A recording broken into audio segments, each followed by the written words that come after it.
মাঝখানে বেশ কয়েকদিন হয়ে গেছে মেহেন্দি ক্লাসের ভ্লগ করা হয়নি। আজকেও ক্লাস আছে কিন্তু দুপুর ১:৩০ থেকে। আমি ১১:৫৫ ট্রেনটা ধরবো ভেবেছিলাম। কিন্তু স্টেশনে এসে দেখি ট্রেন লেট। তো অনেকক্ষণ বসেছিলাম। ট্রেন ছাড়লো ওই ১২:১৫ র সময়। ঠিক বনগাঁটা পার হলো। তারপরই অঝোরে বৃষ্টি শুরু হয়েছে। মাঝখানে অবশ্য থেমে গেছিল। অশোকনগরে নামার পরও তো দেখি বিশাল বৃষ্টি হচ্ছে।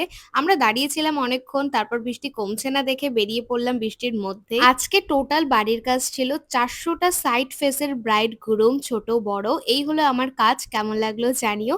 তারপর আমরা দাঁড়িয়ে পড়লাম দিদিকে বাড়ির কাজগুলো দেখানোর জন্য। এরপর দিদি আমাদেরকে দেখাচ্ছে ব্রাইডরা যেইভাবে ওড়নাটা ধরে রাখে সেই হাতটা সাইড ফেসের একটা বউ সুন্দর করে সাজিয়ে দেখালো। তো এই কটা দেখিয়েছে। এবার এইগুলোই আমাদেরকে প্র্যাকটিস করতে বলল।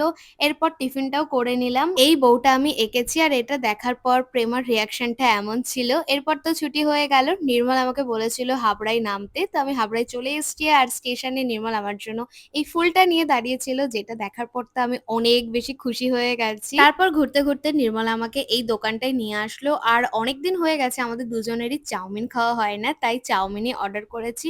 আর খেতে, খেতে এটাই বলছিলাম যে আজকে কি, কি হয়েছে। আমার হাবড়ার এই দোকানটার লস্যিটা খেতে ভীষণ ভালো লাগে। দোকান ভেঙে যাওয়ার পর ভেবেছিলাম হয়তো আর খাওয়া হবে না। এটাই নির্মলকে অনেকদিন আগে বলেছিলাম। আর সেটা মনে রেখে ও আজ আমাকে লস্যি খাওয়াতে নিয়ে এসছে। আর লস্যিটা খেয়ে আমার এত ভালো লাগলো। এরপর আমরা ট্রেনে উঠে পড়েছি বাড়ি যাওয়ার জন্য। আমি অ্যাক্রিলিকের একটা হ্যান্ড আর লেগ অর্ডার দিয়েছিলাম। সেটাই বাড়িতে এসে দেখি চলে এসছে আর কোয়ালিটিটাও বেশ ভালো।